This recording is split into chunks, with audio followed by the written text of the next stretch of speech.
అందరికీ నమస్కారం. నేను మీ దేవి. మౌన రాక్షసి 27వ భాగం. రచయిత స్వర్ణ గారు. అతనిపై అంత నమ్మకం ఉందని మొన్నటి వరకు తనకు కూడా తెలియకుండానే పోయింది. బాధ, మోసం అనే ముసుగులో అతని మంచితనం, తన కోసం, తన సంతోషం కోసం పడే తపన, ఆరాటం ఎంతో తెలుసుకోలేకపోయింది. కానీ తను కళ్ళు తెరుచుకున్నాక అతనేంటో తెలిసింది. మెదడు మాటను పక్కకి నెట్టి మొదటిసారిగా మనసు మాట వినడం మొదలుపెట్టింది. అభి ఏంటో తెలిసాక మళ్ళీ తన జీవితం మెదిలింది కళ్ళ ముందు. జరిగినవన్నీ కూడా ఒక్కొక్కటిగా జ్ఞాపకం రావడం మొదలుపెట్టాయి. ఒకప్పుడు వాటిలో కేవలం అభి తప్పుని మాత్రమే చూసిన ఆమె ఇప్పుడు అతని ప్రేమను ఫీల్ అవ్వగలుగుతుంది. అతని ప్రేమని తిరస్కరించింది అనే కోపంతో తన జీవితాన్ని నాశనం చేశాడు అనుకుంది. కానీ తను కాదన్న మాటకి విలువనిచ్చి దూరం నుంచే ఆరాధిస్తూ ఉండిపోయాడు అని తెలుసుకోలేకపోయింది. తనని బలవంతంగా లోబరుచుకున్నాడు అనుకుంది. కానీ అతని తప్పేమి లేదని ఆలస్యంగా తెలుసుకుంది. తన మనసుతో సంబంధం లేకుండా అర్ధాంగిని చేసుకున్నాడు అనుకుంది. కానీ సమాజంలో దోషి అనే ముద్ర నుంచి తనని తప్పించాడు అని తెలుసుకోలేకపోయింది. పలుపు తాడు లాంటి పసుపు తాడుతో తనని బంధించాడు అని అనుకుంది. కానీ సమాజం అనే బందికానా నుంచి స్వేచ్ఛనిచ్చాడు అని ఆలస్యంగా తెలుసుకుంది. ప్రాణం లేని బొమ్మగా మార్చి మోసం చేసి పోయాడనుకుంది. కానీ తన సంతోషం కోసమే కష్టమైన కన్నీళ్లతో దూరమయ్యాడు అని తెలుసుకోలేకపోయింది. చిరునవ్వుని చెరిపేసి కేవలం చీకటినే మిగిల్చాడని అనుకుంది. కానీ కోల్పోయిన తన చిరునవ్వుని తిరిగి తెచ్చే ఆశాద్వీపంగా అని ఆలస్యంగా తెలుసుకుంది. తనని రెప్ప వేయకుండా చూస్తూ ఉన్న చిన్నిని చూసి ఒక మాట అడగనా అన్నాడు. అంది. ఇంత చేసినా గోపాల్ని ఎందుకు వదిలేశావు అని అన్నాడు. వదలడమా? లేదు, నేను కూడా మనిషినే కదా. బాధ, కోపం, ప్రేమ అన్ని ఫీలింగ్స్ ఉంటాయి. ఇన్నేళ్ల మన బాధకి కారణమైన వాడిని క్షమించేంత గొప్ప మనసు లేదు నాకు. కానీ ఇప్పుడు వాడిపై పగ తీర్చుకునే మూడ్ కూడా లేదు. ఆ మూడ్ వచ్చే వరకు వాడిని అలా ఉండని అని అంది చిన్ని. మరి ఏ మూడ్ ఉంది అని అన్నాడు తన కళ్ళల్లోకే చూస్తూ. అభి పీస్ఫుల్ గా గడపాలని ఉంది అంది చిన్ని. నాతోనా అన్నాడు అభి చిలిపిగా. చిన్ని కాదని తల తిప్పి పోనివ్వని అంది. అభి నవ్వి డ్రైవ్ చేశాడు. పడుకుంది తను. తనని చూసి తల నిమిరి ఉదయం నుంచి తనకి తగిలిన షాక్స్ ని గుర్తు తెచ్చుకున్నాడు అభి. ఉదయం ఇంకో గంటలో గోపాల్కి స్పృహ వస్తుంది అని తన మనుషులు కాల్ చేయగా అక్కడికి వెళ్ళడానికి కార్ కీస్ తీసుకుని బయటకు వచ్చాడు అభి. హాల్లో ఉన్న బుజ్జి దగ్గరికి ఎలా ఉంది అన్నాడు పక్కన కూర్చొని కాల్ చూస్తూ. బుజ్జి నవ్వి పర్వాలేదు, ఎక్కడికి అని అంది. పని పూర్తి చేయడానికని తలపై చెయ్యేసి కార్తీక్ ఎప్పుడు ప్రపోజ్ చేస్తున్నావు అని అన్నాడు. షాక్ అయింది బుజ్జి. నీకు ఎలా తెలుసు అని అంది తడబడుతూ. అభి నవ్వి కార్తీక్ నిన్ను లవ్ చేస్తున్న విషయం నీకంటే ముందుగానే తెలుసు నాకు, ఇంకా ఎక్కువ వెయిట్ చేయించకని అన్నాడు అభి. బుజ్జి నవ్వుతూ అభిని హక్ చేసుకుని ఎప్పటికీ చెప్పను అని అంది. వింతగా ఎందుకు అన్నాడు. బుజ్జి అభిని చూసి డైరెక్ట్ వెళ్ళే అని అంది నవ్వుతూ. బుజ్జి తలపై మొట్టి ఎలా భరిస్తాడే వాడు, నేను లైఫ్ లాంగ్ అని అన్నాడు. బుజ్జి కోపంగా చూస్తుంటే నవ్వి బాయ్ అన్నాడు. బుజ్జి టేక్ కేర్ అంది. అభి వెళ్ళేది గోపాల్ దగ్గరికని అర్థమై అభి ఇచ్చిన నవ్వు బదులిచ్చి బాయ్ మా అని అరిచి చెప్పాడు కిచెన్ లో ఉన్న అవనికి. జాగ్రత్త అంది అవని. బయటకు వచ్చాడు అభి కార్ కి చూపులు వెళ్తూ తిప్పుతూ. అక్కడ కార్ కి ఆనుకుని నిల్చున్న చిన్నిని చూసి అడుగులు సడన్ గా ఆగిపోయాయి. చిన్ని ఇక్కడేంటి అని అనుకున్నాడు. అభిపై అసహ్యంతో ఆఫీస్కే కాదు అభి కనపడే ప్రతి చోటుని అవాయిడ్ చేసింది చిన్ని. అలాంటిది ఇప్పుడు ఇక్కడ అనుకుని బుజ్జి కోసం వచ్చిందేమో అనుకుని సైలెంట్ గా వెళ్లి కార్ డోర్ ఓపెన్ చేశాడు. నేను వస్తానంది చిన్ని అభి వైపు తిరిగి. సడన్ గా ఆగిపోయాడు అభి ఆశ్చర్యంగా చూస్తూ. నాతోనే మాట్లాడుతున్నావా అన్నాడు చుట్టూ చూసి. నువ్వు కాకుండా ఇంకెవరైనా ఉన్నారా ఇక్కడ అని అంది చేతులు కట్టుకొని అభి వైపే సీరియస్ గా చూసి చిన్ని. చిన్ని తనతో అంత నార్మల్ గా మాట్లాడడం అభికి చాలా హ్యాపీగా ఉంది. అలాగే పట్టలేనంత ఆశ్చర్యంగా కూడా ఉంది. అభి లేరు అని అన్నాడు అయోమయంగా మొహం పెట్టి. మరి అంది అదే ఎక్స్ప్రెషన్ తో చిన్ని. నాతో రావడం నీకు ఇష్టమేనా అన్నాడు ఒక్కో పదం ఒత్తి పలుకుతూ అభి. తీసుకెళ్లడం నీకు ఇష్టం లేనట్టుంది. అభి తల వెనుక జుట్టు చెరుపుకుంటూ తలదించుకొని అందంగా నవ్వుకున్నాడు. అభి నవ్వు చూసిన చిన్ని కూడా పెదవులు విచ్చుకున్నాయి. కానీ అది కనపడివ్వకుండా వెళ్దావా అని అంది. అభి హా అన్నాడు. అభి డ్రైవింగ్ సీట్ లో కూర్చుంటే చిన్ని పక్కన కూర్చుంది. చాలా అంటే చాలా హ్యాపీగా ఉంది అభికి. చిన్ని తనతో అలా ఉండడం ఎందుకు అలా ఉందో అర్థం కాకపోయినా ఆ చిన్న మూమెంట్ ని కూడా మిస్ చేసుకోవాలని అనుకోలేదు అభి. కార్ పార్క్ చేసి ఎక్కడికి వెళ్దాం అని అన్నాడు సీట్ బెల్ట్ పెట్టుకుంటున్న చిన్నిని చూసి. నువ్వు ఎక్కడికి వెళ్ళాలని బయలుదేరదావు, అక్కడికే పద అని అంది చిన్ని. ఆశ్చర్యంగా చూశాడు తనని. తనకి నిజం తెలిసిందా అనుకుంటూ. నేను ఎక్కడికి వెళ్తున్నానో నీకెలా తెలుసు అని అన్నాడు. గోపాల్ గురించి ఇన్ఫర్మేషన్ ఇచ్చింది నేనే అంది. ముందు విండోలో నుంచి చూస్తున్నదల్లా అభి వైపు తిరిగి. నువ్వా? అన్నాడు షాక్‌తో. అంది. అంటే నీకు అంటూ నసుగుతున్న అభిని చూసి మొత్తం తెలుసు అని అంది షాక్‌తో. కారు ఆపాడు. ఎలా? అన్నాడు. ముందు స్టార్ట్ చెయ్యి అంది చిన్ని. అభి షాక్‌తో అలానే చూస్తుంటే హార్న్ ప్రెస్ చేసింది. షాక్ నుంచి తేరుకొని చూశాడు తనని. చిన్ని వెళ్దాం పద అని నెమ్మదిగా నీకే అర్థమవుతాయి అంది. చిన్నిని చూసి డ్రైవ్ చేశాడు. చేరుకున్నారిద్దరూ హాస్పిటల్‌కి. ఇంకొద్ది నిమిషాల్లో స్పృహ వస్తుంది అని తెలుసుకొని బయట వెయిట్ చేస్తూ ఉన్నారు. చిన్నినే చూస్తూ నిల్చున్నాడు అభి. ఎదురుగా గోడకు ఆనుకొని చైర్‌లో కూర్చున్న చిన్ని తలదించుకొని నిజం ఎన్నేళ్లు దాగినా ఏదో ఒక రోజు బయట పడాలి కదా అని అంది. అంటూ తలూపాడు. ప్రతిసారి నిజాయితీగా నీ తప్పుని నువ్వు ఒప్పుకున్నప్పుడు నన్ను నేను నమ్మలేకపోయాను. నువ్వు చేసిన తప్పుని మరొకరిపై మోపుతుంటే భరించలేక అసహ్యించుకున్నాను. నీ కారణంగా మోసపోయానని బాధపడ్డాను. మోసం చేశావని నేను కోపగించుకున్నాను. అసహ్యం, కోపం, బాధ అనే ముసుగులో దాగి నువ్వంటే ఏంటని ఆలస్యంగా తెలుసుకున్నానని అంది కన్నీళ్లతో. చిన్ని ఆశ్చర్యంగా చూస్తున్నాడు అభి. అసలు తనకి ఎలా తెలిసింది అని ప్రశ్న పదే పదే మనసుని తొలచివేస్తోంది. గోపాల్ని హాస్పిటల్లో జాయిన్ చేసింది చిన్ని అని సీసీ కెమెరాల ద్వారా తెలుసుకున్నాడు. తన ప్రాణాలు కాపాడినందుకు రియలైజ్ అయ్యి చిన్నితో నిజాలన్నీ చెప్పేశాడని అనుకున్నా కూడా గోపాల్ ఇంకా స్పృహలోకి రాలేదు. మరి తనకి ఎలా తెలిసాయి అనుకుంటున్న అభికి చిన్ని కన్నీళ్లు చూసి దగ్గరికి వెళ్ళాడు. తన ముందు మోకాళ్ళ పైన కూర్చున్న అభిని చూసింది కన్నీళ్లతో. అపురూపంగా దోసిట్లోకి తీసుకున్నాడు తన మొమ్ని. ఆప్యాయంగా కళ్ళు తుడిచి గాఢంగా చుంబించాడు నుదుటిన. కళ్ళు మూసుకొని అతని గుండెలపై చేయేసింది. తన కళ్ళల్లో నీళ్లు. బాధతో కాదు, ఆనందంతో. అభి గుండె చప్పుడు తన మనసును చేరుతుంది. మొదటిసారిగా అతని ప్రేమని ఆమె మనస్ఫూర్తిగా ఆస్వాదించగలుగుతుంది. అతని ప్రెజెన్స్ ని ఎంజాయ్ చేస్తోంది. ఐయామ్ సారీ అని చెప్పబోతున్న అభి నోటిపై చెయ్యేసి ఇంకెన్నాళ్ళు చెయ్యని తప్పుకి సారీ చెప్తావురా అంది ఏడుస్తూ. లేదన్నట్టుగా తలూపుతూ నెమ్మదిగా తన చేతిని చిన్ని పొట్టపై పెట్టాడు. ఓ ప్రాణం పోసుకోవడానికి కారణమైన నేను పూర్తిగా రూపం కూడా దాల్చని అదే ప్రాణాన్ని తీయడానికి అంగీకరించి పాపం చేశానన్నాడు కళ్ళల్లో బాధతో వర్షిస్తుండగా. లేదు అంటున్న చిన్ని దగ్గరికి నర్స్ వచ్చి గోపాల్ స్పృహలోకి వచ్చాడని చెప్పింది. ఆమెను చూసి ఇద్దరు కన్నీళ్లు తుడుచుకున్నారు. ఇకపై ఏడవద్దు, పగ తీర్చుకోవాలి. మన జీవితాన్ని మన ప్రమేయం లేకుండా కంట్రోల్ చేసిన అతనిపై అని అంది కోపంగా. అతని ప్రాణాలు కాపాడావనే పశ్చాత్తాపంతో నీకు నిజాలన్నీ చెప్పేసి క్షమాపణ అడిగితే అని అన్నాడు. ఆ మాటకు వెళ్తున్న చిన్ని వెనక్కి తిరిగి క్షమిస్తాను అంది. ఆ మాటకు అభి చిన్ని వైపు అయోమయంగా చూస్తూ తన వెనకే వెళ్ళబోతుంటే ఇప్పుడు కాదు, వెయిట్ హియర్ అని అంది. అభి ఎందుకన్నాడు. చూద్దాం, నువ్వు అన్నట్టుగా వాడు మారతాడేమో అని లోపలికి వెళ్తే అభి డోర్ దగ్గరే నిల్చొని లోపల వాళ్ళ మాటల్ని వింటూ ఉన్నాడు. ప్రస్తుతం గోపాల్ పని చెప్పి అక్కడి నుంచి తన మనుషులు ఎత్తుకొచ్చిన స్నేహ హస్బెండ్ సంగతి చూద్దాం అనుకున్నాడు. సో ఇప్పుడు ఆ పనిని ముగించి శివ స్నేహలకి ఓ అడ్డు తొలగిస్తే ప్రశాంతంగా నా రాక్షసితో టైం స్పెండ్ చేసేయొచ్చు అనుకుని గెస్ట్ హౌస్ వైపు వెళ్ళాడు. స్నేహ కోసం ఇల్లు ఏర్పాటు చేశాను.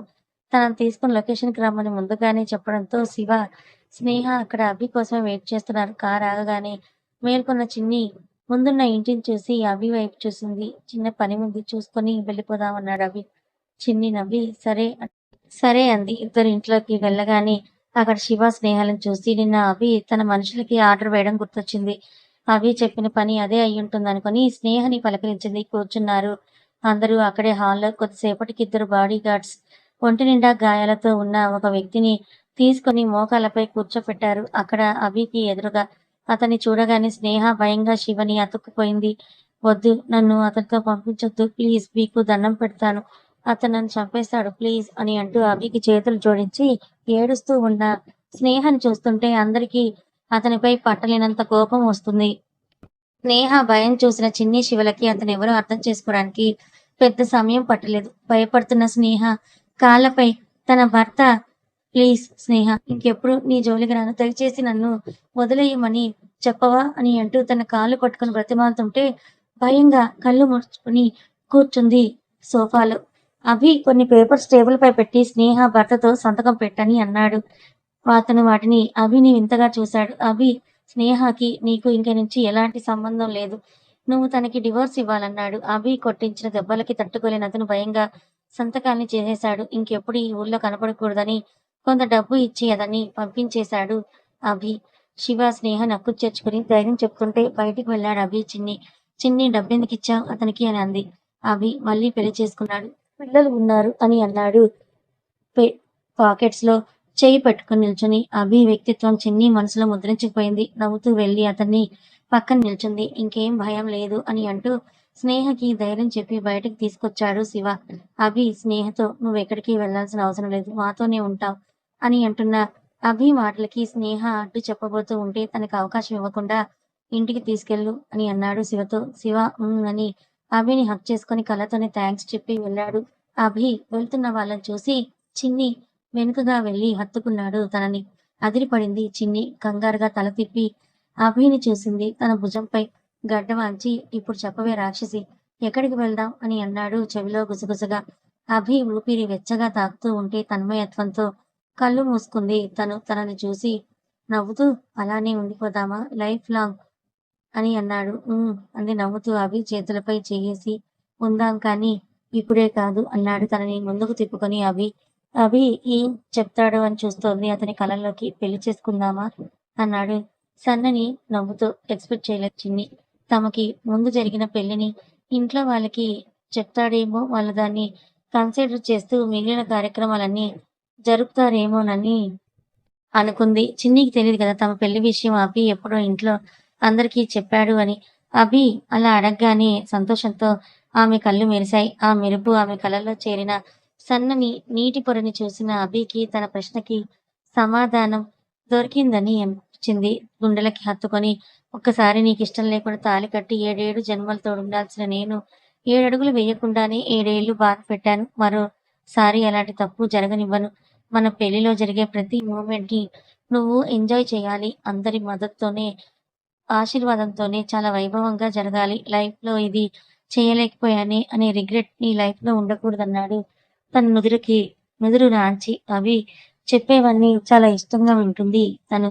అవన్నీ జరుగుతాయని తలుచుకుంటుంటేనే చాలా నచ్చింది. నిజంగా అన్నీ జరుగుతాయా అని అంది హ్యాపీగా, ఎగ్జైట్ అవుతూ. చిన్నీలో చూడాలనుకున్న సంతోషం కళ్ళ ముందు కనబడుతూ ఉంటే నిజంగా జరుగుతాయని అన్నాడు అపురూపంగా ఆమెనే చూస్తూ. చిన్ని హ్యాపీగా అభిని హక్ చేసుకుంది. అభి నవ్వుతూ తనని పొదవి పట్టుకుని అలాగే ఉండిపోయాడు. ఎవరికి ఒకరి నుంచి ఒకరికి విడివడాలని అనుకోలేదు. చాలాసేపటికి నెమ్మదిగా తనని కదిలిస్తూ బయటకు వెళ్దామా అని అన్నాడు. వెళ్దాం అంది చిన్నపిల్లల. ఎగ్జైట్ అయ్యి చిన్ని నవ్వుతూ తనని కారులో కూర్చోపెట్టి డ్రైవింగ్ స్టార్ట్ చేశాడు. చాలా ప్లెజెంట్ ప్లేస్ కి తీసుకెళ్లాడు. చిన్నికి అదంతా చాలా నచ్చింది. అక్కడంతా ఎగురుతూ ఆనందంగా ఆడుతున్న చిన్ని కార్ బ్యానెట్ కి ఆనుకొని చూస్తున్నాడు అభి నవ్వుతూ. రెక్కలొచ్చిన పక్షిలా హాయిగా విహరిస్తూ ఉన్న తనని హ్యాపీగా చూస్తున్నాడు. చాలా ప్లెజెంట్ ప్లేస్ కి తీసుకెళ్లాడు. తనకి అదంతా కూడా చాలా నచ్చింది. అక్కడంతా ఎగురుతూ ఆనందంగా ఆడుతున్న చిన్నిని కార్ బ్యానెట్ కి ఆనుకొని చూస్తున్నాడు అభి నవ్వుతూ. రెక్కలొచ్చిన పక్షిలా హాయిగా విహరిస్తున్న తనని హ్యాపీగా చూస్తున్నాడు. ఆడి పాడి అలసిపోయి తిరిగొచ్చి అభి పక్కగా కార్ బ్యానెట్ ఎక్కి కూర్చుంది. కారులో ఉన్న వాటర్ బాటిల్ ఇచ్చాడు తనకి. అవి తాగి కూర్చుంది ప్రశాంతంగా. అన్నీ కోల్పోయాను అనుకుని కృంగిపోయిన తనకి అన్నీ తానే చేరి సంతోషాన్ని అందించి చీకట్లో కూడా తన వెన్నంటే ఉంటూ తనని కాపాడుకున్న అభిని అపురూపంగా చూస్తూ ఉంది. అభి, ఎందుకే రాక్షసి అలా చూస్తున్నావు అని అన్నాడు నవ్వుతూ. చిన్ని, ఎందుకు మిస్ అయ్యానురా నిన్ను? ఎందుకు అర్థం చేసుకోలేకపోయాను నీ ప్రేమను నేను? ఎందుకు నువ్వు నా కోసం చేసే ప్రతి పనిని నేను ద్వేషించాను? ఎందుకు అందులో నీ ప్రేమని నేను చూడలేకపోయాను అని అంది కన్నీళ్లతో. అవి తన కన్నీళ్లను తుడిచి, నువ్వే చెప్పావు కదా గడిచిపోయిన గతాన్ని తలవద్దు అని. వద్దు, ఇక నుంచి మన జీవితంలో కేవలం సంతోషం మాత్రమే ఉండాలి. జీవితాంతం నువ్వు నాకు కావాలంతే అంటూ తనని గట్టిగా గుండెలకి హత్తుకున్నాడు. అభి గుండె చప్పుడు వింటుంటే తెలియని ధైర్యం, ప్రశాంతత చేకూరింది ఆమెలో. మనసుని అలా ఆ చప్పుడు వింటూ ఉండిపోయింది. గోపాల్ దొరికాడన్న విషయాన్ని కార్తీక్తో చెప్పింది బుజ్జి. వాడు దొరికాడు అన్న ఆశ్చర్యం, వాడిపై ఉన్న కోపం ఒకవైపు అయితే, వాడు నిజం చెప్తే చిన్ని అభిని క్షమిస్తుందన్న ఆలోచన మరోవైపు. అందుకే ఆతృతగా అడిగాడు ఎక్కడున్నాడు అని. బుజ్జి తెలియదు అని. అభి వాడి దగ్గరికి వెళ్ళేవా అని అడిగాడు. కార్తీక్, సరే ఎక్కడున్నావు? ఇంట్లో చిన్ని తెలీదు. ఉదయం నుంచి కనపడడం లేదు అంతే. సరే రెస్ట్ తీసుకో. అబ్బా! నాకిప్పుడు పూర్తిగా తగ్గిపోయింది. కార్తీక్ చిన్న నవ్వుతో టేక్ కేర్ అని కట్ చేస్తాడు. బుజ్జి ఫోన్ వైపే చూసి పక్కన పెట్టి ఉఫ్! ఇప్పుడేం చెయ్యాలి? అని అంటూ చిన్నిని వెతుక్కుంటూ వెళ్ళింది. వెళ్తున్న బుజ్జికి ఎదురొచ్చారు శివ, స్నేహ. స్నేహ మొహంలో రోజూ ఉండే బాధ లేదప్పుడు. నవ్వుతూ వాళ్ళని చూసి అమ్మ మీకోసం అడిగింది అని అంది. శివ నేను చూస్తాను. కానీ నువ్వెక్కడికన్నాడు. ఒక్కదాన్నే ఎంతసేపని కూర్చోను? బోర్ కొడుతోంది. ఈ చిట్టి ఏమో ఉదయం నుంచి నా మొహం కూడా చూడలేదు. దాని దగ్గరికి అని అంది బుజ్జి. శివ నవ్వి నేను అమ్మతో మాట్లాడి వస్తా అని వెళ్ళాడు. ఆ సరే అని వెళ్ళి రెస్ట్ తీసుకో స్నేహ నేను చిన్నిని తీసుకొని వస్తా అని అంటూ చెప్పింది. అలాగే అని రూమ్‌కి వెళ్ళింది స్నేహ. బుజ్జి చిన్నిని వెతుక్కుంటూ వెళ్ళి ఎక్కడా కనపడక మావయ్య అంటూ వెళ్ళింది. రఘురామ్ గారి రూమ్‌లోకి. చదువుతూ కూర్చున్న రఘురామ్ గారు బుజ్జిని చూసి ఏమ్మా అన్నారు. చిన్ని ఎక్కడా కనపడలేదంది. రఘురామ్ గారు మీ ఇంటికి వస్తుంటే చూశానే రాలేదా అక్కడికి అని అన్నాడు. బుజ్జి మా ఇంట్లోకి రాలేదుగా మరి అని అంది. అవునా కాల్ చేసి చూడు అని అన్నాడు. బుజ్జి ఫోన్ చూసుకొని అయ్యో ఇంట్లో ఉంది నా ఫోన్ అంటూ రఘురామ్ గారి ఫోన్లో నుంచి కాల్ చేసింది. కార్లో ఉన్న ఫోన్ రింగ్ సౌండ్కి వినపడలేదు. అభి చిన్నిలకి ఫోన్ లిఫ్ట్ చేయకపోవడంతో రఘురామ్ గారిని చూసి పెదవి విరిచి లేదన్నట్లుగా తలూపింది బుజ్జి.